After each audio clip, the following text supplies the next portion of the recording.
Howe. That'll do it! That will do it! Howe for Bournemouth!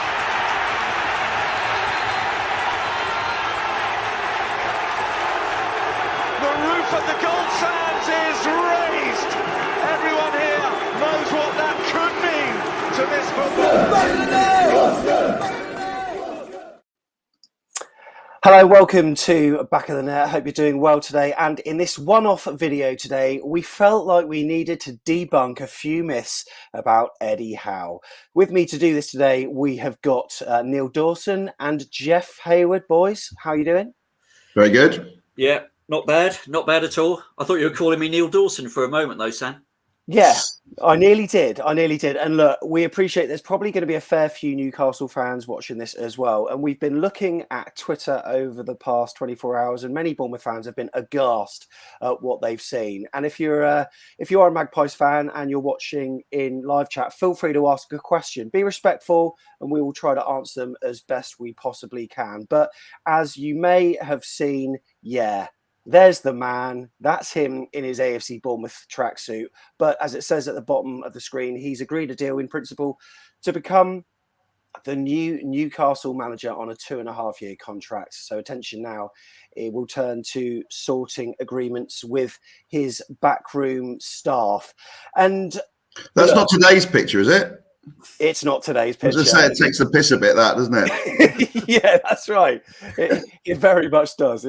He bleeds Bournemouth, Neil. But yet, now aged 43, he's not been in management since he left Bournemouth in August 2020 following our relegation from the top flight. So, Neil, I mean, why are we doing this video? Because he's left the club. He's not relevant anymore. We've got Super Scotty Parker. We're top of the league. Why do we still go on about Eddie Howe? Because everything that we've got is down to him. So we wouldn't have Scotty Parker and we wouldn't be top of the league without Eddie Howe. So he is our Alex Ferguson or Matt Busby, our what Bill Shankly was for Liverpool. I mean, that's what he is. Very few football clubs are built on one man, but there are a few football clubs that owe everything to one man, and we are one of them. Absolutely, we are one of them indeed. And as Cherries fans, Jeff, Eddie left us during lockdown, and I feel as though as Bournemouth fans, we sort of never really got that closure, if you can call it that, of him leaving the club. He's never really done any media where he specifically chats about it either. So whilst we've moved on, we'll still love him. And there are some troubling tweets that I see on Twitter that some of them seem uneducated, some of them seem lazy. That's not to say all of them are false. But on this show, we're going to sort of aim to try to debunk as many of the myths that we're seeing. And, let's face it, Jeff, we are seeing quite a few lazy opinions, right? Yeah, and let's face it, going to a club like Newcastle, you're in the media spotlight straight away. Everybody's got an opinion about Newcastle, and that's not just the Newcastle fans, national media. Everybody thinks they're an expert, particularly with the whole Saudi Arabia takeover. I mean, there's so much media attention and everybody's got an opinion, right? And even those who know nothing about football have got opinions and are free to share it on subjects like Newcastle United. Lots of people in live chat at the moment, and it's great to see so many regulars, but also some new faces as well. Will's here, Morgan, just saw Dave Watkins as well. Morning all. And look, we're going to try to put aside the whole issue with regards to the takeover and the type of people that are doing it, okay? Because this is a football show. And look, whilst you can have your own thoughts about that, he's joined Newcastle and, well, he's about to join. Well, unless there's a Celtic-style turnaround, eh, Neil? Yeah. So I see the Scottish Daily Record picked up on that fairly quickly. I think Celtic are a basket case club, and I think Eddie got close to that and understood it very quickly and decided not to go. And then when you look at the start to the season they've had, I just think Celtic was a poison chalice. I also think Newcastle is a slightly poison chalice, if I'm going to be honest, for any manager to go into. That's nothing on Eddie Howe's ability. But I think Celtic was a massive poison chalice, and I think he couldn't get the assurances he wanted, and he wasn't going to put his career on the line for that. Yeah, and you've got to say, Jeff, in terms of the riches that Newcastle have, obviously a lot of fans now knowing how much money they've got, are thinking they should be getting the big names like Zinedine Zidane. I mean, I've seen so many big names mentioned, but surely to God, this is actually the perfect appointment for them. I'd go so far as to say it's quite astute, because I think, you know, you won't have someone like Zidane managing the likes of Kieran Clark, Sean Longstaff and John Joe Shelby, are you? That just seems a bit obtuse. I think with a 2.5-year contract, it sounds like the right length of contract for him. And, you know, hopefully he proves himself and that can be extended. But if not, it's no big loss. But surely he's the man to get them out of trouble, because let's face it, he's got record. I totally agree. I think if you're looking for a high-profile manager to go into Newcastle with that squad in that position, with those players, sorry, but it's the wrong time for that.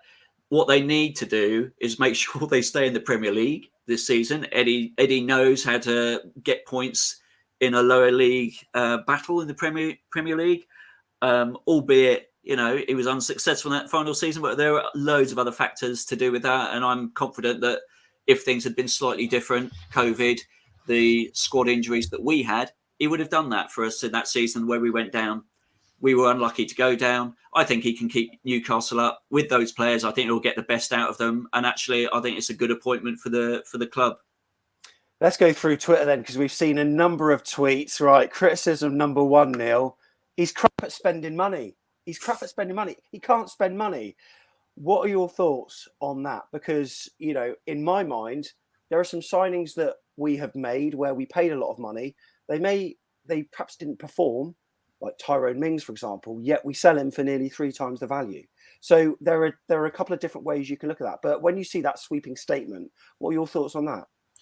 So my thoughts on that is he was crap at spending money for a while, and I think this is where this has come from. So when we first got given the first pot of TV cash, some of the signings we made were really poor.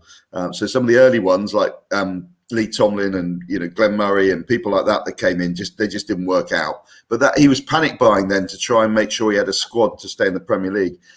He then, when he got proper money, that's when we saw the Jordan Ives and those ones that have always, Dominic Solanke of old, you know, that have stuck with him. And that's the bit that the media keep throwing at him. And once you get a stereotype attached to you, that's it. What that ignores, though, is since then, all of the fantastic signings he made, like Dan Juma being one who's now ripping it up in Spain, Nathan Ack, Josh King, who signed for £1 million, you know. So there were a lot of really, really good signings in there. But what he got stuck with was that small window of time where he did make some poor signings in desperation in trying to keep us in the league and overpaid for them. But that's not reflective at all over his last sort of 3 years of signings, almost all of whom have turned out to be excellent. Yeah. And Jeff, what are your thoughts on that? Yeah, I think you show me a manager who makes every signing they make is a great signing. You know, they're human beings. Nobody can be 100% brilliant or 100% rubbish. Eddie made some good signings. He made some that didn't work out. On balance, though, he's made us money through people that he signed and we sold on for much more money. A lot of the people that he brought in actually strengthened the club. Lerma and Solanke are doing brilliantly for us now, and they've been both big money signings. David Brooks was a great signing for us for a season when he was at his peak before injury. So there are loads of people you can look at and say they were really good signings. Some that didn't work out. That's football. Aaron Ramsdale. Yeah, exactly. Yeah, he wasn't bad, was he? And you know what? We actually, I can't remember when it was now. This was over a year ago. We did a tier list. And look, we're not going to go through it now, of course, because this is going to take us ages. But what we did is we ranked players. And I'm just literally just looking through a number of them now. Nathan Ake, God tier.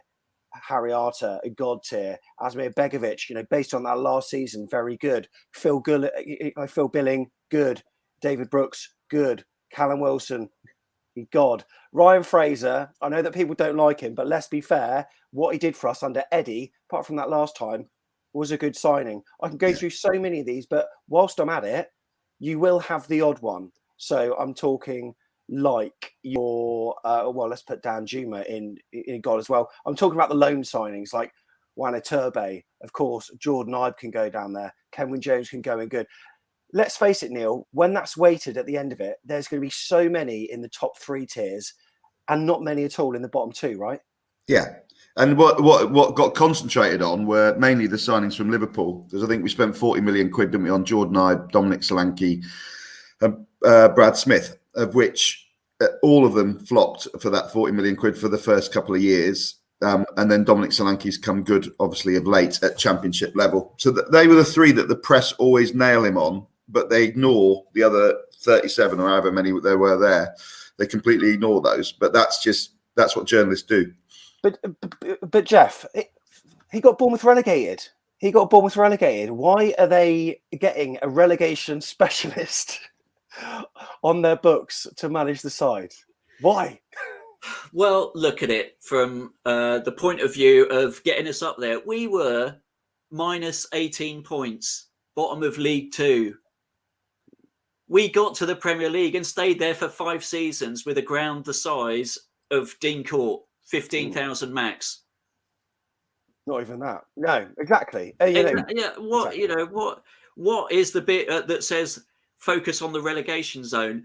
The whole problem with that season where we went down, we had a massive injury problem. The squad was too small. We weren't able to deal with those injuries to key players, and a lot of them were long-term injuries as well. We had a number of small decisions that went against us in that season. If the goal line technology had been working at Aston Villa, we would still have been in the Premier League in spite of everything that went on. It was that marginal that season. And I think everything that he had to cope with, I think Eddie also probably had personal issues going on. You know, he looked like he needed a break. And I think he's had that break after 2 years coming back. He'll have learned a lot through that experience. I think he'll be fine. And this is a man that invests his heart and soul in every part of the club. And that's why I think Geordies will like him. I honestly think they will, because he's so diligent, works so hard. He's the first person in, he's the last person out. But who's to say, Neil, and I'm playing devil's advocate here, that he's not a Nuno. So basically, he's with a club. I mean, obviously, Wolves are bigger than us, but they're a smaller club in terms of the Premier League. And when he joins a bigger club like Spurs, he fails. Who's to say that he might not fall into that category? Well, yeah, I mean, and let's face it, Nuno Espirito Santo went into a decent squad at Spurs. Eddie Howe's going into a squad that won't have won by haven't won by firework night. So you know, he has really, really got his work cut out, and he's also got a fixture list in December that includes Liverpool, Man City, Man United, Leicester away. So he's got a couple of games coming up that are crucial for them. I think they've got Norwich and Burnley at home. So it's an early chance for a manager to make his stake. But even if you were to win those 2 games with the fixture list they got in December, they're going to go into January in the relegation zone. Will the fans then start asking these sort of questions about can he do it at a big club, which would be largely very unfair based on that entrance and that fixture list. But this is the mother of all tasks. If you think he had a tough task when he took us at minus 17, I'd argue this is a tougher task. Wasn't he manager of the decade, Sam? Yeah, he was. He was the EFL manager of the decade. Yeah, so exactly. That is some accolade, I've got to say. So, one of the things that we may not be able to argue against much, but let's try to detangle this one, is the fact that he can't manage big personalities. And let's face it, in the Premier League, you're more than likely to have them. And we've spoke about Jermaine Defoe on his second time of coming. We also have mentioned Asmir Begovic before, yet other managers got the best out of Asmir, so I don't quite know the issue there. But could you argue that, Neil? But also Jack Wilshere continually on TalkSport speaks lovingly of him. So it's really difficult. I think if you do, so Jermaine Defoe was being asked to work in a way and play in a way that he just wanted to be a fox in the box, and Eddie doesn't like his forwards to do that. He likes them to roam around the pitch. So he's going to fall out with people, I think, if they don't agree with his principles. But, you know, other people who have been big characters he's been absolutely fine with. You know, Jack Wilshere probably being the most notable one. Nathan Ake's, you know, Dutch international, massive influence and personality. You got on absolutely fine with him. So I wouldn't have any worries about that at all. But certainly, I think probably some of the personalities in Newcastle probably need falling out with, because although they haven't got a great squad, I don't think they're a squad that should only have 4 points. So I imagine John Joe Shelby and him will probably go toe-to-toe because he'll want more work rate. But is that a bad thing for Newcastle? I'd probably want that if I was a Newcastle fan. Yeah, no, absolutely. I mean, what's it going to be like with that rendezvous with Ryan Fraser, Jeff? That's going to be interesting, because obviously he didn't leave the Cherries on the best terms and arguably hasn't really performed for the Magpies so far either. We don't know what went on really with Ryan. There was a lot of too much honesty, I think, from him during that season. He fell out with just his love of the club, I think, more than anything. I'm not sure what the personality thing was like because they were very much a father and son relationship. And actually, Eddie got a really good performance out of Ryan for the couple of seasons before the final season. So they obviously had something going because he persuaded him to move from Aberdeen down to Bournemouth in the first place, sold him the Bournemouth dream. And, you know, I can still remember when he comes off the bench against Liverpool and we win 4-3. You know, that was Ryan Fraser at his best with Eddie, the father figure. So, you know, who knows what it's like now? What were the conditions with Ryan? Maybe Ryan was homesick that season as well. We don't know. Speaking to a lot of the Bournemouth players, as we have done over the last year or so, they say lots of good things about Ryan, you know, contrary to what the fans think. He's obviously got a really good relationship with Callum, Matt Ritchie as well. There's a big Bournemouth connection at Newcastle. So those personalities, actually, I think Eddie will be great for.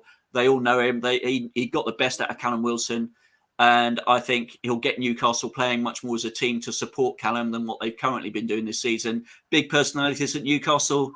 Come on, you know, who have they got at the moment? They haven't really got many big personalities there. And the big personalities that are there, John Joe Shelby, as Neil says, they're not performing. So they do need a kick up the backside. And maybe if they don't fit with Eddie's way of playing, it's not a bad thing to move them on. The other thing we don't know is, did he ever fall out with Ryan Fraser? So we fell out with Ryan Fraser because we couldn't understand why he wouldn't play, you know, that part of the season where he wasn't contracted for. But some professional footballers took his side on that because had he got injured or broke his leg or done his career forever, he wouldn't have had a future or a job because we would have only supported him for so long. So he took a pragmatic decision that fans are never going to like. But a lot of professional people in the game would understand it. Why would you risk that getting in? You know, why would you risk getting injured? So it maybe Eddie understood that better than the fans did. We don't know that because Eddie never came out and said he was really angry about it or furious about it, to my memory anyway. So they might be all right. Yeah, absolutely. And with regards to the point that we're making at the moment, Tom Jordan this morning, if you're a Geordie and listened to the BBC Radio Newcastle breakfast show this morning, if you wind back to about 10 to 9 this morning, he emphasises the fact that he's very good at squeezing everything out of every player that he's got. Let's face it, we had a defence that was playing in League One that basically then played in the Premier League and did very well and kept us up for 5 seasons. And the defence didn't really change apart from the introduction of Nathan Ake. It was, you know, pretty much the same. And he squeezed the most out of these players. And there are some players like you referred to, Jermaine Defoe, who basically didn't like that squeezing and he was very adverse to it. And, you know, off he went. So, look, I think we've pretty much answered that one. Okay, speaking of the defence, Neil, his defence is always leaky, even with Ake. What was it, like 60 goals plus one season? Wasn't great. Now, this would be, so out of all the things I've seen on social media, I don't agree with any of them, and we've debunked most of them so far on the show. This is the one that if I was a Newcastle fan would actually worry me. So Eddie Howe always looked to outscore teams rather than keep a defence. He's did it throughout his time with us. The first time at Burnley, the fans always used to say they had to score 3 if they were going to win a game. And it was the same when he came back to us, that 4-3 win over Liverpool being the prime example. So him and his coaching staff, and he's taken the same coaching staff with him, which also perturbs me because I always wished he'd got in a really top-class defensive coach at Bournemouth. This is the thing that will worry me because he isn't proven at sorting out back fours to defend at Premier League level. And Newcastle need that unless they can go get a form of football where they can regularly score 2 goals because Eddie's side normally will concede. I think we have a tendency in football to look at coaches as they were rather than how they grow. Mm-hmm. And Eddie's taken 2 years off. He's a student of the game. He knows that one of his weaknesses in the Premier League was not getting the best out of his defence, his defensive structure. He tried playing 5 at the back. It never really worked for us against the big teams. When he played the back 4, we were more often than not going to win games 4-3 or 3-2 rather than 2-0 or 3-0. We would always concede when we'd win. And, that might actually suit Newcastle. A lot of Newcastle fans will fondly remember Kevin Keegan winning games 5-4, 4-3. That's a Newcastle thing. So they might like that. You should also respect the fact that Eddie is a student of the game. He's a clever bloke. He will know that he needs to improve defensively. And I'm sure he's got loads of ideas on what to take to Newcastle to make them better. Yeah, absolutely. Absolutely. All right then, Neil. He could hack it at Burnley. He just couldn't hack it.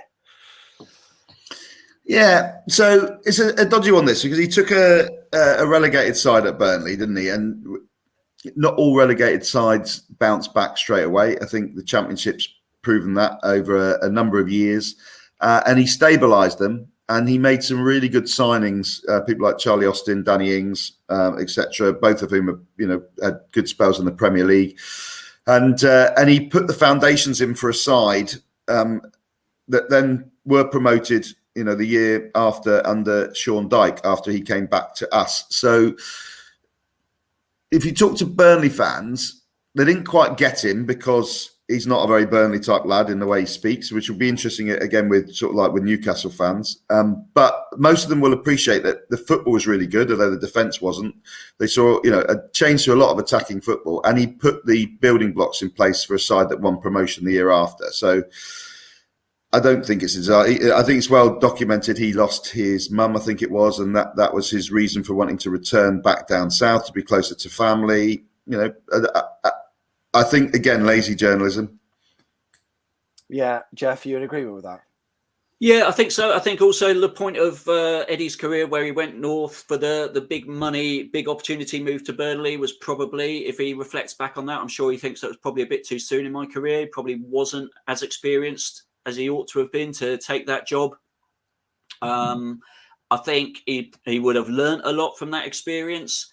I think possibly, it's going to be different going to Newcastle because he does work well for Bournemouth and he's seen as very much a Bournemouth man. But I think it's also a different challenge to Burnley.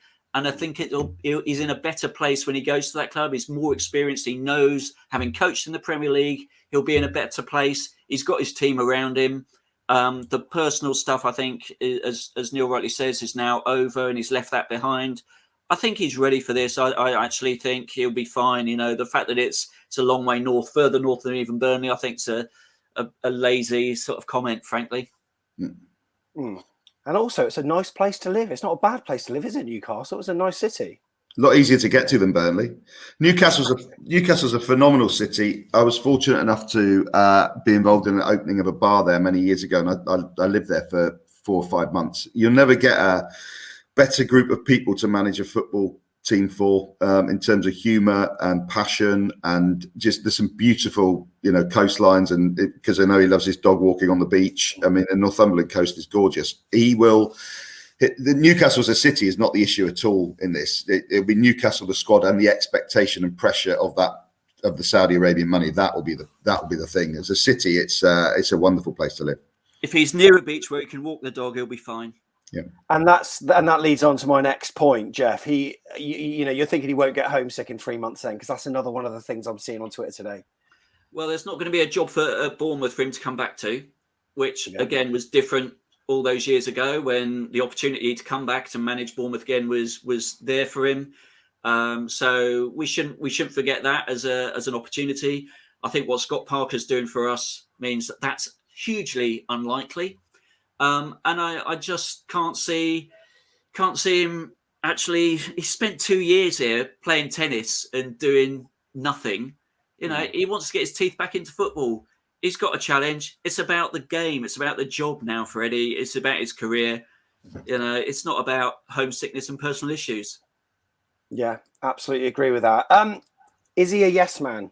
Is he a yes man, Neil? And I mean, at Dean Court, arguably he wasn't, because he was basically in control of most things at the club. And I think, if I'm being brutally honest, it was almost like the board could take a back seat. They could put their feet up, have a cigar, and just let Eddie Howe do what he did. And he steered us to Premier League safety season upon season upon season. Whereas at Newcastle, you get the feeling that he won't have that kind of relationship, and he will be not a bigger cog in the machine at St James's Park. Yeah, I mean, I don't think that did him any favours. So he talked about his exhaustion in the final season. I mean, that's a bit that probably Newcastle fans don't realise. That Eddie Howe did everything at this club. He picked the kit. He made the signings. He did the whole shebang. And I think that was part of the reason why he was very tired towards the end, because there was no one else of any talent at running a top-level organisation within AFC Bournemouth, in my opinion. And because it was the same group of people that have been bumbling around in League Two. What he will have at Newcastle is he will have better and quality people around him. But he's not a yes man in any way, shape or form. Anyone that's ever got close to him, or the players that we've spoken to on the show, will tell you he has got very, very strong morals and principles. And I'm sure he will only be going in there on the terms that he wanted, and that's probably why he's not a Celtic. Because there have been things that he wanted and he hasn't got. So no, he's not a yes man appointment. I don't think he's their first choice, which I think is where this statement comes from, because a number of people have turned down the club. So the one that accepts it, you think, well, why have they accepted it? But it won't be for that. It will just be that they've gone down a list of names and he's sort of fourth or fifth and he's got the job. It's not because he's a yes man.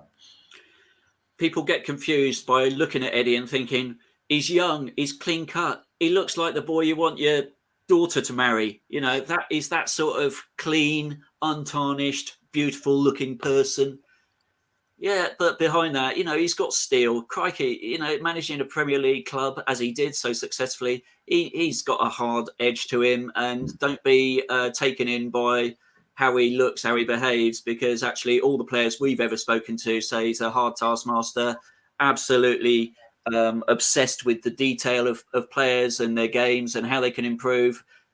He's an obsessive, and he's not a yes man. He's a strong character. He was the driving force behind wanting to leave a physical, tangible legacy at AFC Bournemouth with the training ground that is currently in limbo. Hopefully, maybe Premier League promotion will see that some more work will be done on that land that's currently sitting there doing nothing. But you can see the legacy, Neil, that he's left with the team that he bought at the time. That the players now. Danjuma's gone, but we've sold him for like a wodge of money. But there are so many players you're looking at like now thinking, well, their value hasn't gone down. They've only gone up. And there are some players that we bought for relative peanuts at the time that now would be going for like a lot of money. So on the pitch, he can certainly create a legacy in that way, can't he? Yeah. I mean, Kelly's a prime example of that. Who's our captain this year? Who's a young lad he picked up from Bristol City? Who's outstanding? England under 21. Danjuma. I mean, you make the point with him. All right, so he's not here now, but he scored 7 goals in the Spanish Premier League, and everyone's talking about the fact that he'll get a move to a bigger club. Don't be surprised if he doesn't pop up at Newcastle at some point in January. I would think so. Yeah. So yeah, he's got an awful lot of players. I guess our worry, as the comment at the bottom of the screen is would he come back for Kelly and Lerma, because they're probably the two players if you were a Newcastle manager that you might look at, because Lerma sat holding in their midfield and Kelly is a more mobile, speedy centre half. But no, he's left a good squad legacy, and that says an awful lot about how he learnt about adapting to the talent that he picked, which he didn't do so well in the early days of the Premier League. But Jeff, he's no upgrade on Steve Bruce, though, is he? I've seen it. Mate, I've seen it. I've seen the comments. Go on. Crikey. I think he's a huge upgrade on Steve Bruce. Yeah. If you've seen his work as a coach, I mean, has Bruce ever taken a team from 2 divisions and all those points deductions up to the Premier League and kept them there for 5 seasons? That's what Eddie Howe's about. He's about getting players to perform to their best. He's intelligent, he's articulate, he knows what he's doing, he knows the sort of football that he wants to play, arguably I don't think Bruce necessarily did at Newcastle, and he's got a great understanding of the game. I think. I mean, he is such an upgrade on Steve Bruce. It's unbelievable. I'll tell you where a lot of that comes from, Sam. It comes from, we didn't actually have a very good record against Newcastle United, did we? So some of the Newcastle fans are saying on Twitter that, Steve Bruce's side, the last time we played them, beat us 4-1 at our place as part of our relegation run. And I think that's the bit that they're hanging on. And I think we lost there as well, didn't we, in the league? I've got a mate who's a Newcastle fan, so he often reminds me of their record against us. We did have that great win at a couple of good wins at St James's Park with last-minute winners and etc. But latterly, we struggled against them, and I think that's where that's coming from. But it's nonsense to just look at one performance against one team. He's got a track record of getting teams that are in the relegation zone out of the relegation zone. He did that in League Two. He effectively did that in League One when I think we were in the relegation zone before we got promoted in the same season. I'm not saying Newcastle are destined for the Champions League this year by an extent, but Neil, there will be a difference though between doing that in League One and League Two and doing it in the Premier League, though, right? Yes, with that squad as well, and with that fixture run. So this is the thing, without being a purveyor of doom. Newcastle's December fixture run has been something that Newcastle fans have been fixated on for a few weeks now, regardless of who comes in as a manager. And I think if you look at their run of fixtures in December, you could take Jurgen Klopp and put him in there now, and they wouldn't win. They wouldn't win many points in December. So this is his big problem. This is his big problem. They've got to get a couple of early wins, which is difficult because he won't have worked out how he wants the team to play or blended the squad. But their winnable fixtures are coming up very, very quickly. Then they enter a run that is horrendous for any club. You've seen that video, Jeff, I'm sure, on Coach's Voice, which is a tactical breakdown where he breaks down the 3-0 win at Chelsea. And, some of the stuff he says, I mean, he's a big advocate of, research, in football. He's always looking at different tactics, but tactically, you can say that sometimes he is brilliant, and I'm going to put a negative on it now, but, the lack of plan B sometimes was one of the things that came to the fore quite often with AFC Bournemouth as well. Let Newcastle fans know what you think of what he's like tactically. I think he's good. I think he's improving. I think he's getting better as a coach. However, I think sometimes at Bournemouth, I think we felt he was too rigid. He didn't really have a plan B, and that was a bit of a challenge. So, hang on a minute, I've got someone at the door. Do you mind if I just get that? Yeah, no problem at all. I'm sure that could be Eddie probably wanting to have a quick chat with you. I'm absolutely certain, Jeff. But Eddie's turned up with his plan B for Jeff's now. Yeah, that's right. But you know what? This is a great example for him to prove himself. And the expectations of Newcastle fans, for a team that is so big, yes, they should be doing so well. But this season, at least, surely to God, they need to be reining in a little bit. Yeah, I always think the problem that Newcastle have got is they really are suspicious of people that haven't either played for them or managed them. So they love people that have played for them or managed them, or they'll love someone if they get behind the name. So had they got Antonio Conte, for example, I think they'd all be really, really excited. I think the problem they'll get is that there won't be a huge excitement over Eddie Howe. There'll be people that say, I think I get that. He's quite intelligent. But there won't be a fervour like they had when Kevin Keegan went in. And it's very much a club that thinks it's unique and likes to thrive on that whole atmosphere that it creates. And that's going to be something that he's going to have to get some results, play some style of football, get something to win the fans around really quickly. Otherwise, that will be a big challenge for him because it's a very different club. There's not many clubs where people really want you to understand the club, have played for it or have managed it, at some point before. Newcastle's quite unique like that. So that's going to be a real challenge for him. I think having watched Newcastle play this season, I think what's been lacking is a team of real commitment, a real unity with that team. There seems to be a few individuals trying to play as individuals. I think, St Maximin is a very talented player, but you can't just rely on him or Callum Wilson up front to bang the goals in, spectacular goals as they have been this season. I think it's about getting the team to gel, and I think Eddie will be great at that. I think also what Graham Jones has done is put a bit more defensive structure to them. And we know what Graham Jones was like when he came to us. Playing 5 at the back seemed to be his big thing, which worked for us to an extent, in stopping teams scoring against us. And I think the interesting balance, if Graham Jones stays there, how that balances out with Eddie's attacking abilities and getting the team to play more as a unit, because you can't just defend in the Premier League. You have to win games, and they'll have to win those games against Norwich and Burnley. Neil, do you think there'll be some parts of Eddie's skill set that perhaps won't be realised at Newcastle? For instance, he used to be very good and have an eye for bringing through lower tier talent. But at Newcastle, let's face it, with all the riches they've got, that probably isn't going to happen for them anymore. Well, I don't know. I disagree with that in January. Yeah. So, yeah, because I think they will be still in trouble in January because of the fixture list. And that means that no matter who you've got managing you, the type of players that come to you are very limited. And this has always been everyone's worry about Newcastle. It's all very well getting money, but if you're sat in the relegation zone in the Premier League, there's only a certain amount of people that you can attract, and it might not do them a disservice to actually bring in some really decent Championship players, which could end up being a worry for us. Yeah, but they're not going to get. They can pay Champions League wages, but they won't get Champions League players that are going to come and want to play in 3 cold months in a relegation battle. Those sort of players won't want to do that. They're going to, they'll wait and see. They'll say, "I'll come in the summer. I really like you. I like the money you're offering. I'll come in the summer, see how you are." So he will have to draw on his knowledge. That's why I think it's a clever appointment, because Zinedine Zidane would not know who on earth he could sign to get them out of the trouble. Eddie Howe might have to put a stopgap side together in January with one eye on the fact that they can develop into being good Premier League players. So what is success for Newcastle this season, Jeff, given they're 6 points adrift at the moment? Just staying up, or would you be sort of thinking they need to be sort of between 10th and 15th, or is it literally stay in the Premier League, do you think? I think there are two things. I think he's got to focus on league position, and they've got to stay up to be successful.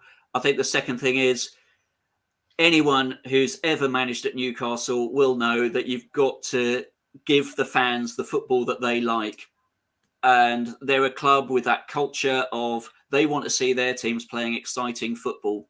They want to see their teams playing with passion, fervour, excitement. That's the whole mentality. They're nuts for it up there.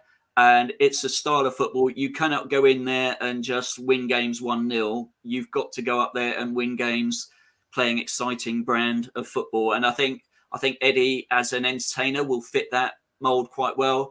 I think the bigger challenge is that position at the end of the season, because it's touch and go, the Premier League for Newcastle. They haven't won enough games already. There's only a certain amount of points on the table for a squad of that quality. I totally agree with Neil. I think it's going to be tough for them to get really good quality signings in January. Got to stay up, Eddie. Otherwise, you'll be out at the end of this season if you go down into the Championship, and they'll get somebody else in, I think. Yeah. They got to get effectively 13 wins. And I think they've got 2 winnable fixtures before December, and then I think in December they haven't got any. So that potentially means even if they win those 2 fixtures, they've got to win the equivalent of 11 games in the back half of the season. It's a big task, big task for anyone. It's a shame the announcement really wasn't made last week, because we know that Eddie Howe can get a result over Chelsea any day of the week, doesn't he? So unfortunately they lost 3-0, but I'm just looking at some of their previous results really. 1-1 at Crystal Palace, lost 2-1 at Wolves, drawing 1-1 at Watford, drawing at home to Leeds United, losing at Man United is, no great shakes there. I mean, but losing 4-2 at home to West Ham, 2-0 to Villa, not an upgrade on Bruce. You're having a laugh. Come on. I think one thing that I was about to ask, and we'll wrap it up fairly soon, is surely Neil, like, he's always been a person that will thrive under pressure, right? And at Bournemouth, I think most of the pressure was probably his own. But even when the new owner came in and he had money that, a lot of money, for Bournemouth relatively, Eddie Howe, even though he had that pressure, he exceeded the timescale of the project. So maybe this time the pressure is just the expectation rather than, the necessary, the sort of necessity to be top 10, to be Champions League, to be any of that. Yeah, I mean, he created all of his pressure here because we often had seasons where nothing happened. Many years we had seasons where nothing happened, and under Eddie, something happened in every season. We were either, going up or fighting to stay up in the Premier League, or at times in the Premier League, a couple of seasons we were thinking we might get into Europe. So we were knocking on the door of, unprecedented success. So there was always, the beautiful thing about Eddie Howe, and I hope he takes it to Newcastle, is, the Chinese always say, may we live in interesting times. Well, we always lived in interesting times with Eddie Howe. There was always something going on. We didn't have those seasons, and Newcastle have had a fair few of those seasons recently where you just sit in 12th, playing your reserves in the cup and nothing happening in the season. So he created all of his own pressure. I don't think pressure's an issue for him. I think he's a very calm guy. He's dealt with the most horrendous pressure in terms of a football club going out of the Football League forever, which would have meant that it went out of existence and everyone would have lost their jobs. He dealt with all of that at a very, very young age. Don't worry about him handling pressure at all. Pressure at Newcastle is very much to stay up this year, and then the pressure will be he's got to spend wisely and move them up the league. But, I think he's realistic to know that if he fails, he leaves with a big payoff. And the real pressure in society is people that work in the NHS and people that are fighting to look for their careers. And he's got enough morals and ethics to know that he's got a different type of pressure. Right. So just to conclude, about 5 minutes to go. I've been trying to get this person for ages. He's been on ITV. He's been on BBC Radio Newcastle. He's been all over the place, and it's hard to book this guy up sometimes. But Tom Jordan is here with us. I know you're feeling a bit under the weather, mate, but he's here. We are not worthy, mate. You got your sniffles, but I thought, as someone who absolutely loves Eddie, we can't not get your opinion on things. I heard what you had to say on BBC Radio Newcastle this morning, and I think you were chatting to one of these kind of all-rounders in terms of radio presenters. So they asked you the basic questions. They probably didn't get the information out of you that I felt you could have provided. But tell the Newcastle watching public, with about 180 people watching us live now, what they're getting in Eddie Howe. They're getting the Messiah, aren't they? They're I mean, if I was a Newcastle fan, I'd just be excited. I mean, they should be anyway with what's going on there, but I think it's a difficult one, isn't it? Because I don't know what you guys have been saying, but obviously they've got the riches coming in now, and they want to look to bigger and brighter things in the future. But right now they need a manager that can come in and work with that group.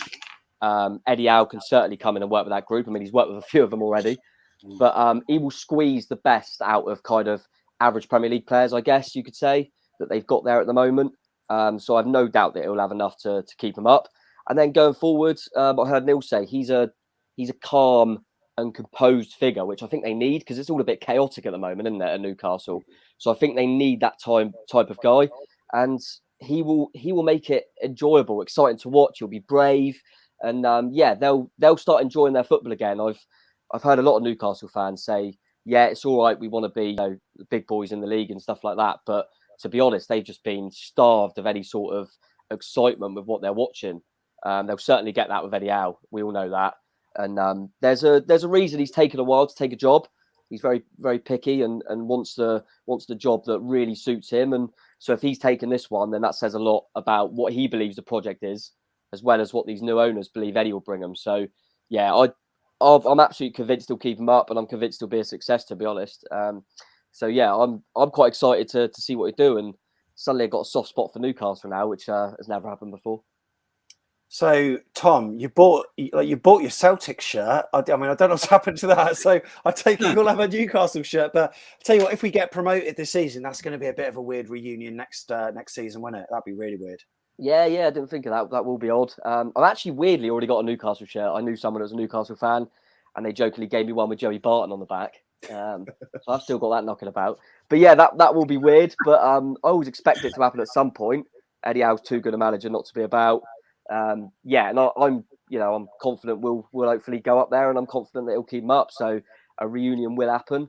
But yeah, it'll be interesting to see what he does with the group he's got, mate. I'm sure you've mentioned a bit about Ryan Fraser. That'll be interesting. Yeah. And then, Matt Ritchie, he always used to see him as a right winger, right side of midfield. So that'll be interesting. He's been playing left wing back for them. And we know what he can do with Callum Wilson. So they'll have more than enough with Eddie. But yeah, I think we'll have a bit of an emotional reunion next season, hopefully. Yeah, we've mentioned the relationship with Ryan Fraser because we know they've got a bit of a history. And well, look, he's not a snake, is he? Or is he? Anyway, let's not talk about that. Let's save that for another day. And what we've also done, without talking about that too much, we've not been talking about the political side of things as well. Because I know that there's been a few messages in chat. We've chosen to ignore that because this is purely a footballing thing. Tom, thanks very much, mate. Thanks very much for coming on. Really appreciate it. Despite your sniffles, much appreciated. Also, Jeff Hayward, thanks very much. No worries.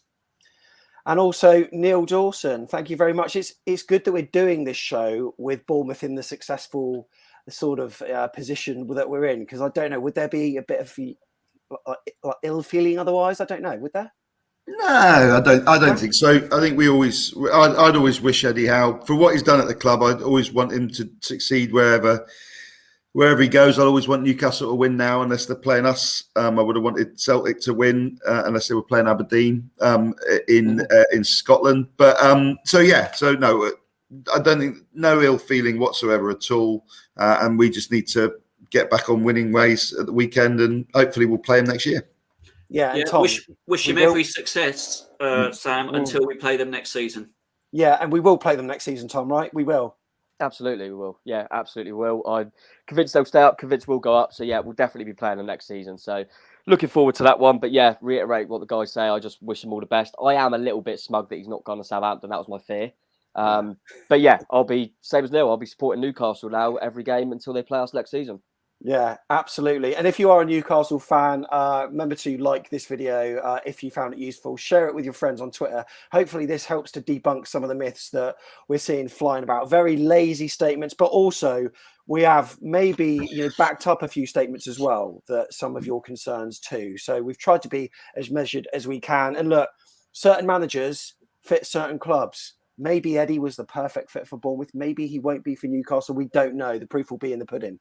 But remember to subscribe to this channel as well, because next season, hopefully, you'll see some Bournemouth-related content on your club when we play each other in the Premier League. Until the next one, up the cherries.